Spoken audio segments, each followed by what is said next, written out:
வணக்கம் நண்பர்களே. கார்த்தி ரேவதி சீரியல் சும்மா பரபரப்பா போயிட்டு இருக்குன்னே சொல்லலாங்க. பரபரப்பான கட்டத்துல நம்ம கும்பாபிஷேகத்தை தடுத்து நிப்பாட்டிறாங்க நாம சாமுண்டேஸ்வரி. இப்போ நீங்க கும்பாபிஷேகத்தை பண்ணாம என் கூட வருவீங்களா மாட்டீங்களா அப்படின்னு நம்ம ராஜராஜாவை பார்த்து கேட்க, நீ போ, நான் கும்பாபிஷேகம் முடிச்சுக்கிட்டு தான் வருவேன் அப்படின்னு சொல்ல நேரம் தாலியை கலத்தி உங்க மூஞ்சிலே விட்டெறிஞ்சிருவேன். நீங்க என் பேச்சுக்கு மரியாதை கொடுக்கலனா நீங்க கட்டின தாலி இப்ப என் கழுத்துல எதுக்கு இருக்கணும்? இப்ப கழுத்தி உங்க மூஞ்சிலே விட்டறிவேன். இப்ப வாரீங்களா இல்லையா அப்படின்னு கடகடனி நம்ம ராஜராஜாக்கு கையை பிடிச்சி இழுத்துக்கிட்டு போறாங்க. நம்ம ராஜராஜாவும் இதை நம்ம சாமுண்டேஸ்வரிக்கு பிடிவாத்தத்துக்கு அவங்க சம்மதிச்சு அவங்க கிளம்பிறாங்க. இந்த சைடு பார்த்தானா நம்ம ராஜாவை ரேவதி பிடிச்சு வச்சுட்டு, ராஜா நான் உன் கூட தான் வருவேன், எங்க அம்மா கூட போக மாட்டேன் அப்படின்னு அந்த இடத்துல சொல்லிக்கிட்டு இருக்காங்க. நம்ம பரமேஸ்வரி பாட்டி இப்படி ஆயிட்டே கும்பாபிஷேகம் நின்று போச்சே அப்படின்னு சொல்றாங்க. அதே நேரத்தில் நம்ம விருமன் அவங்க மச்சான் எல்லாம் இதுக்கு தானடா இவ்வளோ நாள் காத்துட்டு இருந்தோம், உன் மாமன் கையால் எப்படி கும்பாபிஷேகம் நடக்கும் அப்படின்னு காவல் இருந்தால் இப்போ நாங்கள் நினைச்சது மாதிரி நடந்துட்டுல அப்படின்னு அந்த இடத்துல அப்படியே நம்ம ராஜாவை வெளுத்து எடுத்துட்டு இருக்காங்கன்னு சொல்லலாம். நம்ம மயில் கையில் இருக்க அந்த ஃபோனை நோண்டி பார்க்குறாங்க. அப்போ தான் உண்மை தெரியுது. நம்ம ஏட்டு சண்முகம் சாகிறதுக்கு முன்னாடி சிவகாமியின் சாவுக்கான காரணத்தை சொல்லியிருப்பாங்க. அந்த வீடியோவை அத்தைக்கிட்ட எடுத்து காட்டுறாங்க. அதை கேட்ட உடனே அப்படியே ஆடி போகிறாங்க.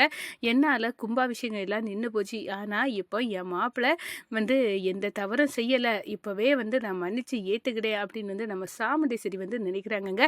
அதை பற்றி தான் இந்த வீடியோக்குள்ளே பார்க்க போகிறோம். அதுக்கு முன்னாடி சேனலுக்கு லைக் அண்ட் சப்ஸ்கிரைப் பண்ணுங்கள் ஃப்ரெண்ட்ஸ். பக்கத்தில் இருக்க பெல் ஐக்கானையும் கிளிக் பண்ணுங்கள். அப்போ தான் நான் போடுற ஒவ்வொரு வீடியோவும் நோட்டிஃபிகேஷனாக உங்களுக்கு கிடைக்கும். வாங்க ஃப்ரெண்ட்ஸ் வீடியோக்குள்ளே போகலாம். ஃபஸ்ட்டு எடுத்த உடனே பார்த்தோன்னா சும்மா அதிரடியான பரபரப்பு கட்டோன்னு சொல்லலாங்க. நம்ம கும்பாபிஷேக வேலைகள் நடந்துட்டு இருக்க நேரம் தான் நம்ம ராஜா அத்தை உங்ககிட்ட இவ்வளோ காலம் நான் மறைச்சி வச்சிருந்த ஒரு உண்மையை சொல்ல போகிறேன், ராஜ சேதுபதியோட உண்மையான பேரை யார் உள்ள ரகசியத்தை நான் சொல்கிறேன் அப்படின்னு சொன்னீங்களா? ஆமாம், நீங்கள் மாப்பிள்ளை நீங்கள் கும்பாபிஷேகம் முடிஞ்ச பிறகு சொல்லுவேன்னு சொன்னீங்க. அதுதான் இப்போ நான் சொல்லக்கூடிய சந்தர்ப்பம் கட்டாயத்தில் நான் தள்ளப்பட்டிருக்கேன். நான் உண்மையை சொல்லிடுறேன், சேதுபதியோட பேரை வேற யாரும் இல்லை, நான் தான் அப்படின்னு உண்மையை உருட்டி தள்ளிறாங்க. நம்ம சாமுண்டேஸ்வரி தலையில பேரிடியை தாங்குறது மாதிரி நம்ம சாமுண்டேஸ்வரி அரண்டு போய் நிற்க நேரம் எரியிற தீயில எண்ணெயை கொளுத்தி விட்டு வேடிக்கை பார்க்குறாங்க நம்ம சந்திரகலா.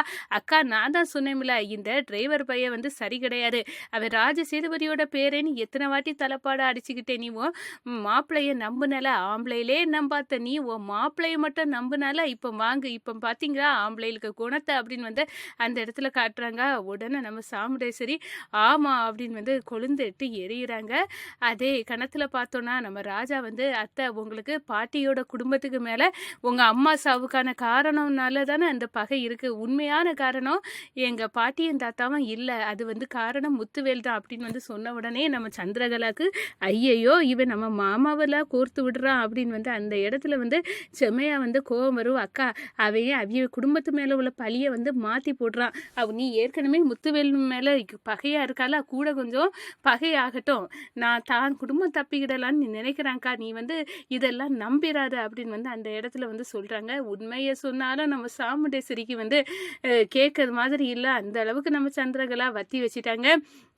ஏங்க கும்பாபிஷேகம் இப்போ நடக்காது, நீங்கள் இப்போ என் கூட வாரியெல்லாம் இல்லையா அப்படின்னு ராஜராஜாவை பார்த்து கேட்குறாங்க. நிறுத்து சாமுண்டேஸ்வரி, இவ்வளோ தூரம் வந்துட்டோம், இப்போ கும்பாபிஷேகம் என் கையால் நடந்துடட்டும், இவ்வளோ மக்கள் எனக்காக இருக்காங்க பற்றியா, நடந்து முடியட்டு நான் வாரேன். ஐயையோ இப்போ இவர் இப்படி ஒரு வேட்டு வைக்கார்ல, என் கோபத்தை இப்போ இவர்கிட்ட காட்டிட வேண்டியதான் அப்படின்னு நம்ம சாமுண்டேஸ்வரி நினைக்கிறாங்க. இந்த பாருங்க, நீங்கள் என் பேச்சை கேட்கலன்னா நீங்கள் கட்டின தாலி மட்டும் என் கழுத்தில் இருக்கு, இதை இப்போவே தூக்கி உங்கள் மூஞ்சில் எரிஞ்சிருவேன், நீங்கள் வரப்போ ங்களா இல்லையா அப்படின்னு நம்ம ராஜராஜாவுக்கிட்ட கேட்குறாங்க. அதோட நம்ம ராஜராஜா அரண்டு போயிட்டாங்க. என் பேரனையும் மகனையும் தண்டிச்சிடாத சாமுண்டேஸ்வரி, அவங்க ஒரு நலனுக்கு தான் செய்கிறாங்க, நீ புரிஞ்சிக்க மாட்டியா? அப்பனே முருகா, கும்பாபிஷேகம் நடக்க நேரத்தில் வெண்ணெய் திரண்டு வர நேரத்தில் தாலியை போட்டு உடைச்சகதையா, எல்லாம் செதறி போயிட்டே, அப்பா இருக்கா நாங்கள் இவ்வளோ நாள் காவல் இருந்தோம் அப்படின்னு நம்ம பரமேஸ்வரி பாட்டி அழுது புரளாங்கன்னு சொல்லலாம். மொத்தத்தில் நம்ம ராஜராஜா எனக்கு வேற வழி தெரியல மாப்பிள்ளை. அம்மா என்ன மன்னிச்சிடுங்க. கும்பாபிஷேகம் என் கையால நடக்க முடியாத அளவுக்கு நான் பாவி ஆவிட்டேன். நான் இப்ப சாமுண்டேஸ்வரிட்ட போவாட்டா, அவ பிடிவாதத்துல என்னை என்ன வேணாலும் செய்துருவாம்மா. எனக்கு வேற வழி இல்ல அப்படின்னு சொல்றாங்க. மாமா நீங்க போங்க. நாங்க இத பார்த்துக்கிடோம் அப்படின்னு நம்ம ராஜா சொல்றாங்க. உடனே நம்ம சாமுண்டேஸ்வரி, ரேவதி உனக்கு இனி இங்க என்ன வேலை, வா போவோம் அப்படின்னு சொல்றாங்க. அம்மா நீங்க நினைச்ச உடனே அவர் என் கையால தாலியை கட்டணும். நீங்க வேண்டான்னு சொன்னோன்னே நான் விட்டுட்டு போக முடியாது.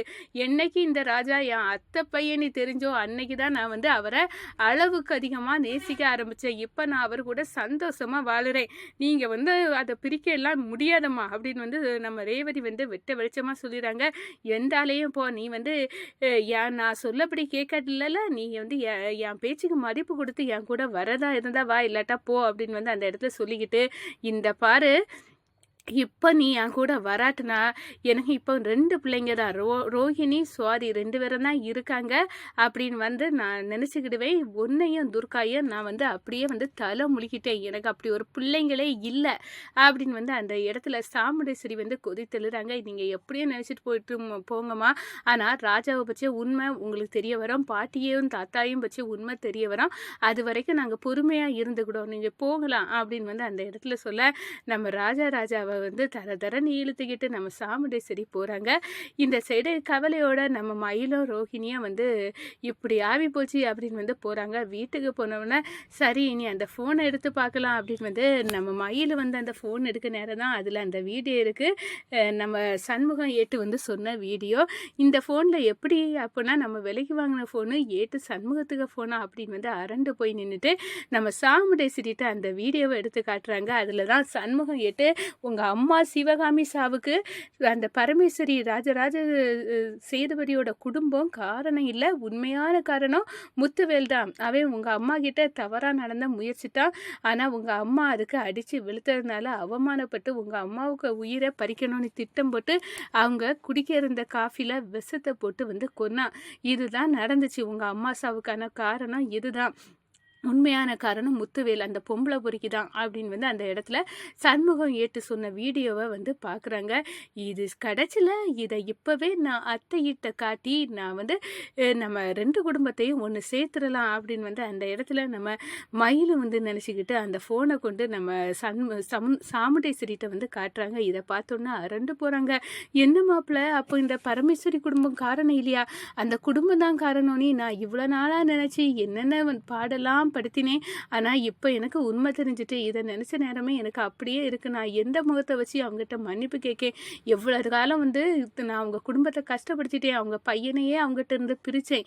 இவ்வளோ பெரிய பாவத்தை செஞ்சுட்டு அவங்க முகத்தை கூட பார்க்க முடியாத அளவுக்கு எனக்கு அவமானமாக இருக்குது. இப்போ நான் என்ன பண்ணேன் அப்படின்னு சொல்ல நேரம், பரவாயில்ல அத்தை, நீங்கள் கண்டிப்பாக பாட்டிக்கிட்ட மன்னிப்பு கேளுங்க, அவங்க ஏற்றுக்கிடுவாங்க. அவங்க உங்கள் மேலே அவ்வளோ பாசம் வச்சுருக்காங்க. அதுவும் இல்லாமல் நம்ம ராஜா அதை அளவுக்கு அதிகமான பாசம் உங்கள் மேலவையும் நம்ம குடும்பத்துக்கு மேலே அவ்வளோ அக்கறை இருக்குது. கண்டிப்பாக 2 குடும்பமும் ஒன்று சேர அத்தை. இதுக்கெல்லாம் காரணமான அந்த முத்துவேலை விடக்கூடாது அத்தை அப்படின்னு அந்த இடத்துல நம்ம மயில் சாமுண்டேஸ்வரிட்ட சொல்கிறாங்கங்க.